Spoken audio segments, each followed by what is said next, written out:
Christina May, Thomas Tina and David Gabriel Watson.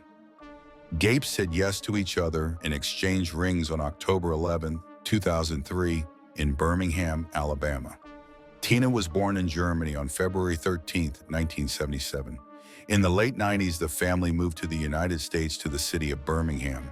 Since childhood, Tina suffered from paroxysmal tachycardia. The disease manifested itself in rapid heartbeat and convulsions on May 16, 2001.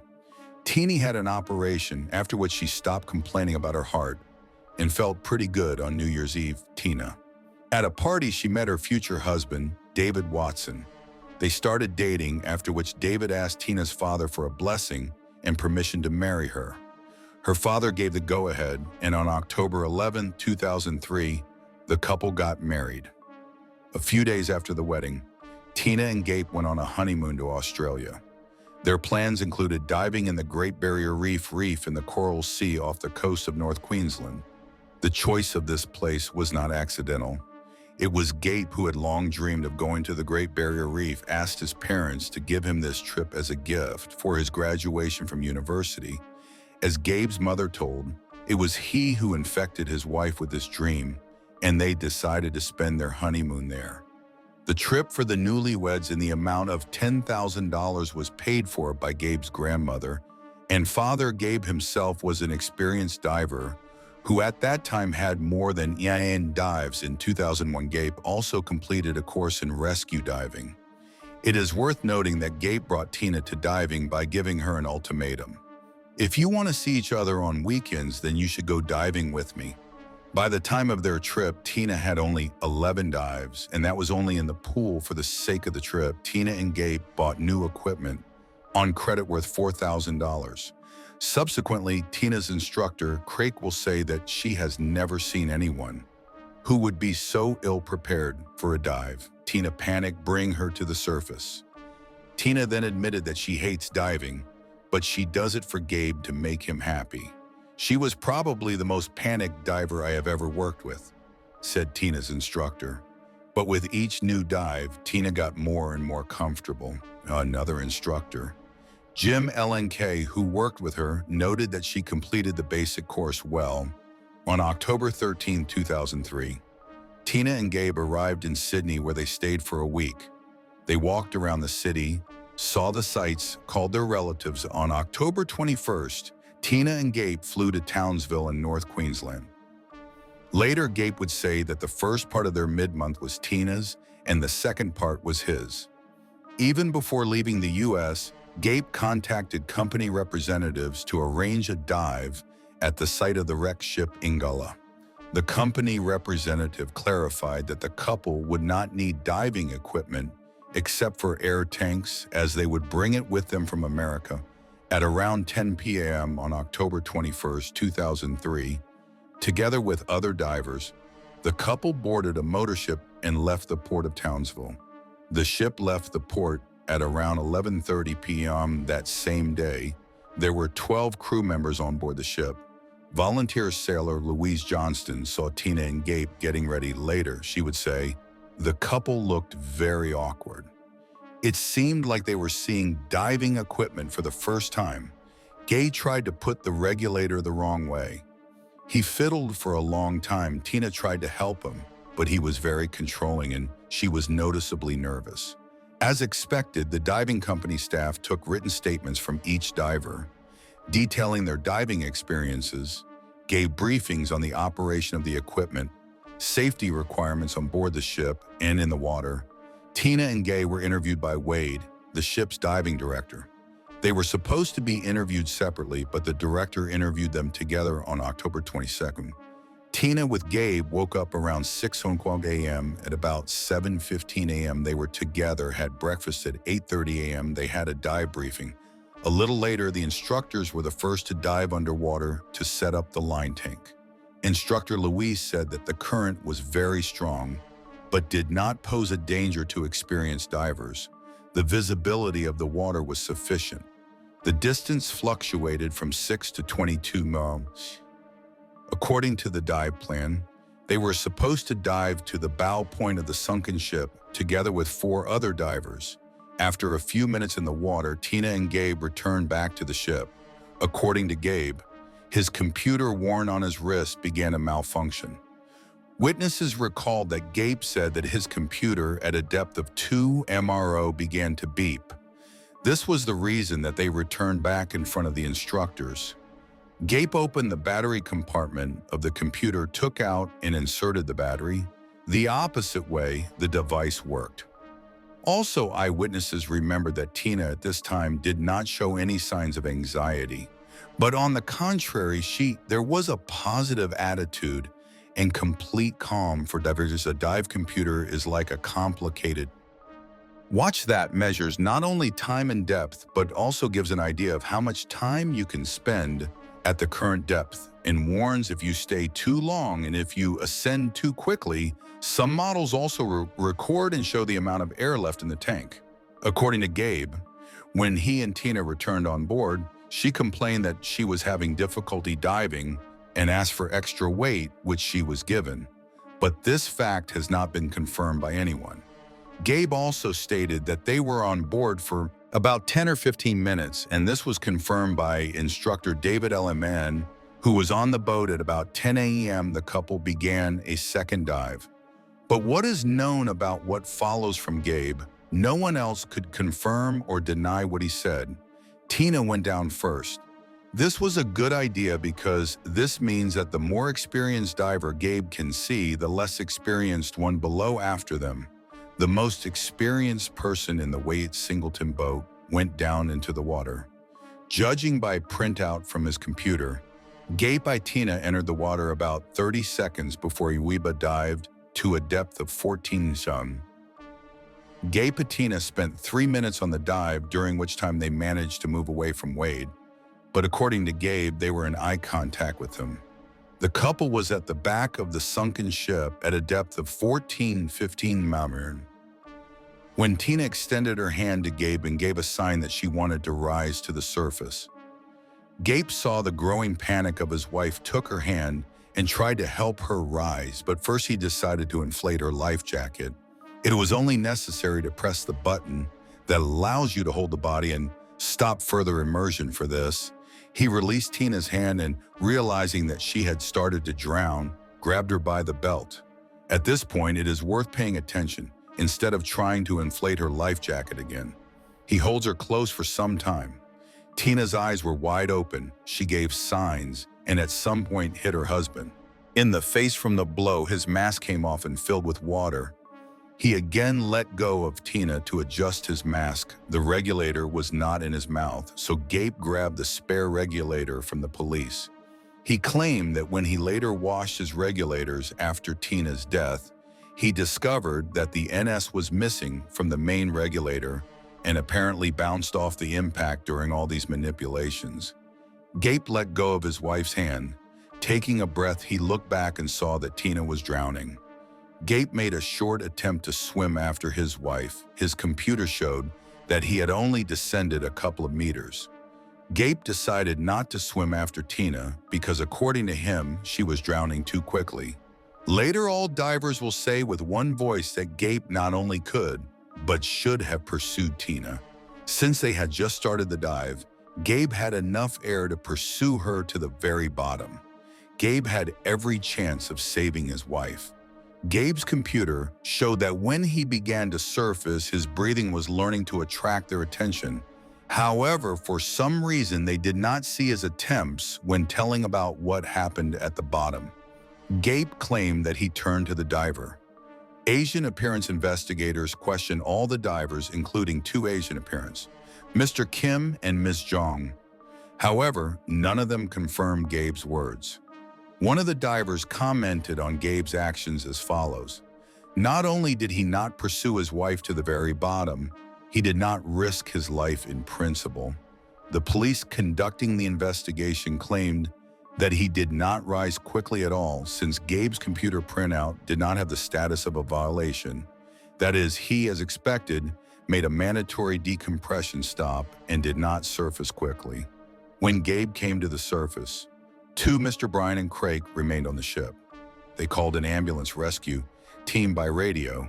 They contacted the divers by radio and immediately put on their equipment, starting an emergency dive. Meanwhile, England, 7 minutes after his dive, was the first to see a motionless diver lying on the bottom at a depth of 24 meters. He swam straight there and found Tina Usan unconscious during interrogation. Wade specified that the body was 15 to 2 parts from the nose and 10 millimeters from the wreckage. Of the ship, later he determined the place much further from the wreckage. Tina was lying on her back. Wade assessed that Tina was not breathing. Her eyes were open. He began to press the purge button, and forcing air into Tina's mouth with his left hand, he tried to hold her head back, opening the airways, pressing Tina to himself. Wade pulled her to the surface. He rose very quickly. 2 minutes much faster than Gabe emergency resuscitation measures on the ship. There were at least 2 doctors who did artificial respiration on Tina for 40 minutes, did not bring any result. Tina died. It was curious how Gabe's behavior was during resuscitation measures and the return trip. Eyewitnesses reported that while they were trying to save Tina, Gabe was giving up, sobbing, imitating crying, stood aside and smiled. Some also reported that during the return trip, Gabe played cards and did not comment at all on what happened. Only on the approach to Townsville, Gabe asked the crew for permission to address the passengers. He started saying something like, my wife died today, and then he said it sucks and left. Tina's body was taken to the Townsville morgue. On 23 October, the professor noted that he saw no suspicious circumstances associated with Tina's death. He recorded that from the cardiovascular system, there was no evidence of myocarditis, ischemic fibrosis, or recent heart attack. But the coronary arteries showed a small amount of aroma on the neck. Bruises, a small amount of fluid with blood spots was found in each nostril, in blood vessels in various parts of the body. Gas examination of the lungs showed moderate edema. Radiography showed signs of air embolism, a large volume of air in all intracerebral arteries. There is no alcohol in the blood, but there are small traces of drugs such as ibuprofen, diphenhydramine, and paracetamol painkillers, which also help fight seasickness. As the pathologist noted, these drugs could not affect the deterioration, the condition of the deceased. The cause was named drowning. Noting that Tina may have been deprived of oxygen before drowning, the investigation dragged on, which caused concern for the family of the deceased, and her husband Gabe began to become noticeably nervous. In one of the interviews, he even said, "The police are sure that I had a hand in Tina's death, so they are doing everything to prove this and not just collecting evidence." It seems obvious that at some point they considered some of Gabe's explanations unreliable and gave him the opportunity to clarify the situation. But Gabe often got confused in his testimony and changed his previously voiced versions. Detective Harry Campbell said, "I spent a lot of time studying Gabe's written and oral statements and noted many inconsistencies that in some cases were to some extent clarified in later interviews, and in others were not. When the boat with the sport returned to Townsville, the police cordoned it off. They confiscated Tina and Gabe's equipment. The passengers and crew were taken to the police station." The first brief interview with Gabe was conducted by a senior constable, Lawrence. He wrote this down in his notebook, noting that Gabe was in shock and cried periodically in the evening of October 22nd. Gabe called his father, David Una. From the police station, Detective Paolo Snyder was present. At the same time, she reported the following tape. Usan talked to his father, then to his mother. He complained to his mother about ear pain and asked his father to contact Tommy Thomas and tell him about Tina's death. It seems to me that Gabe did this in order not to talk to Thomas personally during the first testimony at the station, and Gabe began to demand his computer back. He motivated this by the fact that the computer is an expensive thing, taken on credit at the exit from the police station. Gabe asked if he could spend the night on the ship's Sing Sport because it had already been paid for having received a refusal. He demanded that the company that organized the tour book him a hotel. With a smile, Gabe noted that the 7,000 Australian dollars that they took for the dive of 2 people, at least for one, can already be returned as a result. Gabe was rented a room for one night. Tommy Thomas, already knowing about his daughter's death in the evening, to get through to Gabe after several unsuccessful attempts, Gabe answered from the hotel room. This conversation was listened to simultaneously by 3 people. Thomas himself, who was talking to Gabe, his wife Tina's mother, and their youngest daughter, Alonda. Tino's father, recalling this conversation, said Gabe claimed that he held Tina and called her while they tried to revive her on the ship. He stated that he was next to her the whole time, said that he did everything possible to save her. October 24, 2003. Gabe's mother arrived at the same time. He finds himself a lawyer. Gabe and his mother, Glenda Osen, went to Morgtown Swill to examine Tina's body. Detective Lawrence was out of Gabe's sight but close to the door, which was left open later. He will tell the investigation. I heard Gabe say, in a low, borscht voice, "I'm very sorry." Fuss, pause. "I didn't mean to hurt you." There was another short pause. "I shouldn't have held you." There was another short pause. "I'm sorry, I couldn't stop it there. Everything I heard is over." The detective reported on November 1st, 2003. Gabe and his mother flew home. Tina's body was with them on the plane. They were supposed to go by plane via transit. Oakland, Los Angeles, Atlanta, and then to Birmingham and Oakland. The gay man complained of severe ear pain and was taken to the Oakland City Hospital. Doctors did not find any injuries or illnesses. However, this episode delayed. Gabe and Tina's body was accompanied by Gabe's mother. Only almost all researchers of this case are inclined to believe that Gabe lied in order to avoid meeting Tina's father. Tina's funeral took place on November 5, 2003. Tina's friend Amanda Phillips also came to the funeral in 2012. Amanda claimed in court that Gabe smiled cheerfully and said something like, "At least her breasts were still as sexy." He took off Tina's wedding ring and he put it on his finger, took off the earrings, and handed them to Tina's father. Here it is important to dwell on the testimony, relatives in the couple's closest circle. According to them, Tina and Gabe's relationship was not that of a truly happy couple in love. Tina's father recalled that when Gabe came to ask for Tina's hand in marriage, to the future father-in-law's simple question, "Do you love her?" Gabe shrugged and said that he refused to answer. When Tina's father tried to talk about the same thing with his daughter, he heard that Tina was ready to marry anyone just to avoid being considered an old maid with a lot of unsuccessful relationships behind her. All those with whom the couple communicated during their stay in Australia speak of Gabe as a domineering, selfish, nervous person. The divers noted that he behaved completely differently. The enamored spouse constantly reproached Tina, made cruel jokes about her. The taxi driver who took Gabe and Tina to the pier before the ship's departure was interviewed. He reported that Tina and Gabe were sitting far from each other. Tina was crying. In 2000, a gay man came to the cemetery and twisted the plastic flowers attached to Tina's grave. Tommy Thomas, Tina's father, has complained to the local police more than once that the flowers he regularly brings to his daughter's grave are disappearing. A camera was installed, video from it was even demonstrated in court in 2008. The footage shows how Gabe comes to the grave and removes all the flowers. But why did the investigation come to the fact that Gabe gave out the smallest scuba tank at the time of their dive and took a larger tank for himself also? Some facts indicated that having lost Tina somewhere at the bottom, Gabe was in no hurry to service and call for help. Gabe did nothing to save his wife and pull her out of the bottom later. He did not explain this point in any way. Experts say that while Tina was alive, she used up to 60 liters of oxygen per minute.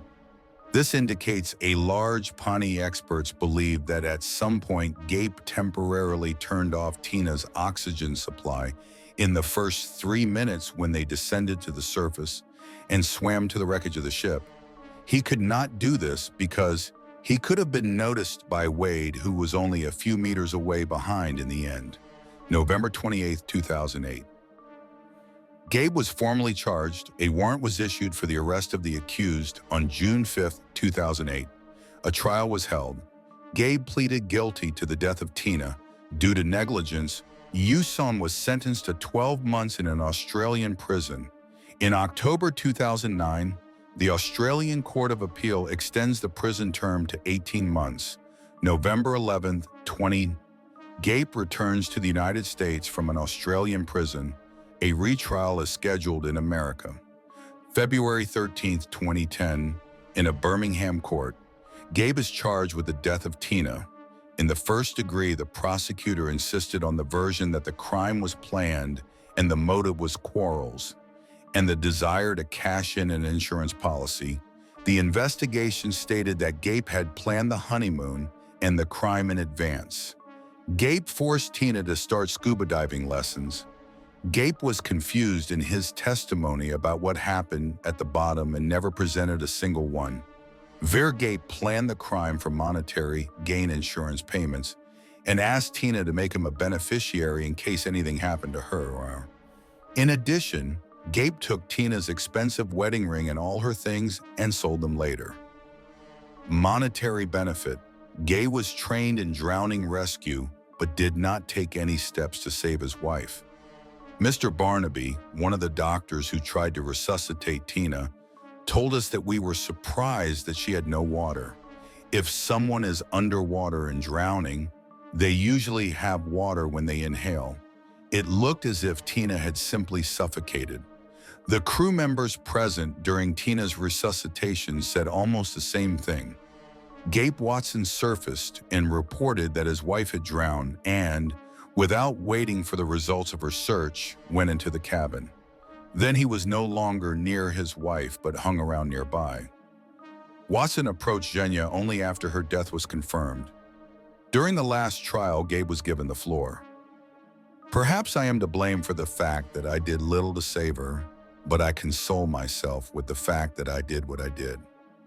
I can't change it, so I just have to accept it and move on with my life. People judge me, but they don't know me.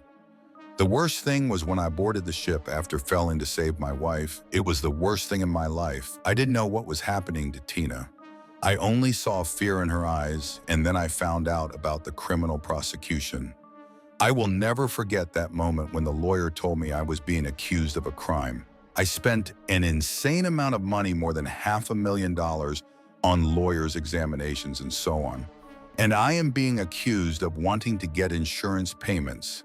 Yes, I have already spent more. Tina's parents based their feelings for me on incorrect information presented to them. I hold no grudge against them for this. I am being accused of hastily getting married again. Hastily? Are you serious? I got married 3 years after Tina's death. Although yes, I started dating my current wife, Kim, a year after that event. I don't care if someone doesn't like it. My wife supports me in everything, and she is calm about my past.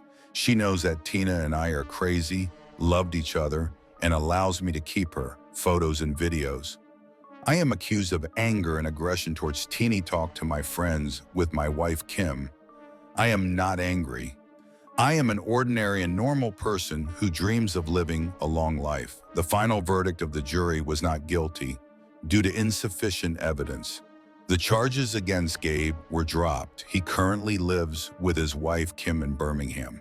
Here's the story, friends. What do you think? Is Gabe to blame for Tina's death, or is it a coincidence? Write your opinion in the comments. Thank you for watching. I recommend watching other stories. Click right now. See you soon.